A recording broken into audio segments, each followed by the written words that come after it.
mind has turned in recent years not to what the future might hold, but to what thought leaders of a previous century have said. Milton Friedman was one of those thought leaders. He stressed with great eloquence the necessity for government to reduce spending, and even went as far as to say that the government should be given a budget that they cannot exceed. He warned of dire consequences and what Friedrich Hayek originally termed the road to serfdom. Friedman spoke of a golden age when asked on a talk show of what led to civilizations that stood out from the crowd and what made them great. He believed the early 20th century was a golden period due to new land in the United States, a new constitution, and system of government and people with the freedom to improve their lot, uninhibited by government or other forces.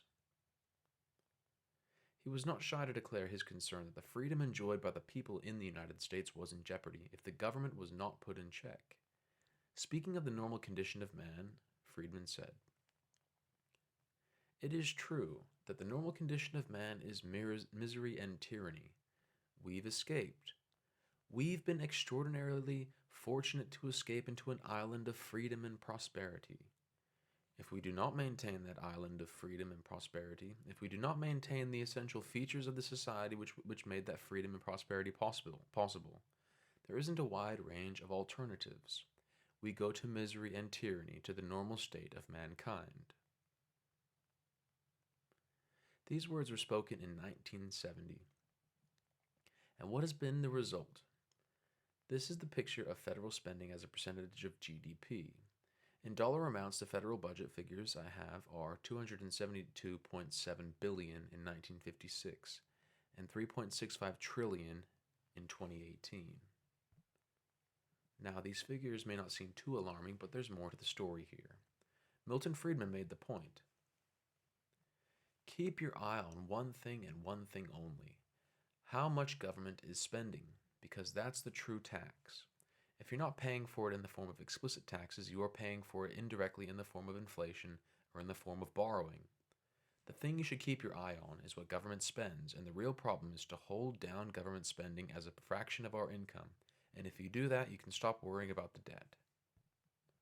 The issue here is there's no indication the government is doing anything to reduce spending, and while the federal budget may seem stable, the government debt, or the amount it spends, continues to increase.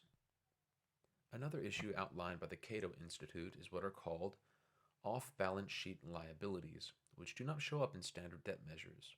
Some of these debts come from government-sponsored entities, including Fannie Mae and Freddie Mac. James D. Hamilton, the author of a paper, stated that despite the 2019 figure of $22 trillion for the national debt, the number of off-balance sheet liabilities held by the United States is in the area of 70 trillion, as of 2012, when taken as a whole. In addition to Fannie Mae and Freddie Mac, there are other housing organizations, federal government trust funds, federal loan guarantees for education, the Federal Deposit Insurance Corporation, the Federal Reserve, Pension Benefit Guaranty Corporation, and Federal Flood Assistance. Anthony Hamilton suggested how some of these government-sponsored entities are designed with good intentions, such as to prevent and respond to financial crises, subsidizing socially desirable activities and commitments to retirees. The unfortunate element to all these is Anthony suggests that these may have played a role in precipitating the financial crisis of 2008. Anyone familiar with the event will remember the name Fannie Mae and Freddie Mac being front and center in the upheaval. I will encourage everyone to read the paper for themselves to gain a better understanding and to make their own conclusions on the matter, and I'll put the article in the description. Bringing Milton Friedman back into the mix, he was very clear when he described the causes of all this high spending and never attributed ill intent to the people who make these decisions. He said, quote, "Let me emphasize the problems that have arisen to us have not come from evil people who are trying in a conspiracy or anything like that to enslave us. That hasn't been our problem. Our problems have arisen from good people who are trying to do good, but trying to do good in a fundamentally flawed way. The welfare state is in many ways a noble construct, a noble concept. It is the concept that we ought to help our fellow man. What flaws it is it is one thing for you to help me out of your pocket. It's another thing for you to help me out of his pocket. And the fundamental flaw of the welfare state, in my opinion, is the idea that you should do good with someone else's money." Close quote. Most of the off-balance sheet liabilities described by Anthony Hamilton have that very purpose, to do good, but we have to acknowledge the flaws that could arise from doing so.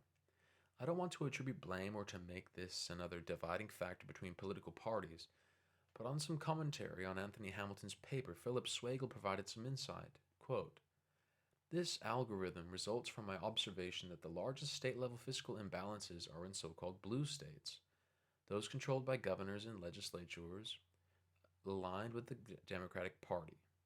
In those states, the political system is less averse to tax increases than spending cuts that hit government-aligned political constituencies." Swagel highlights Illinois and California as other cases in point. Quote, "California and Illinois provide cases in point. The fiscal imbalances in both states are chronic situations that only occasionally arise into the public debate. In Illinois, a modest change to public pensions was made in the fall of 2013, but only after large tax increases over several years. In California, on which Hamilton has written extensively, media reports say the fiscal situation has improved and is headed into surpluses, but this result obtains only because the figures ignore unfunded pension liabilities. Taxes were raised first in the form of Proposition 30, which was advertised as providing new funding for education. However, in the end, much of the resources generated from the higher taxes will go to fund pensions. That change is not only exactly what voters thought they were getting in voting for Proposition 30, but it is an inevitable consequence." Close quote.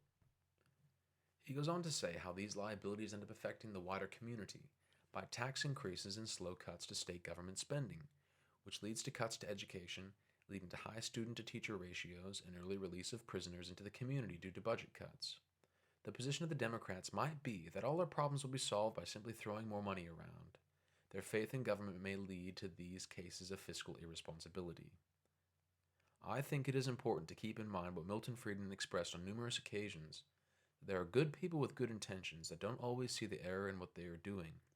I imagine the Democrats, if they could clearly see what is outlined, perhaps they too could be persuaded to choose a different pathway, one that Milton Friedman might have encouraged in his time. We live in a crucial moment in history where our leaders are not seeking to reduce government spending, but to increase it. The Medicare bill, which covers only a small portion of the population, is a growing expense, and Democrat presidential candidates for 2020 are proposing an expansion of public health care to include all citizens and even non-citizens.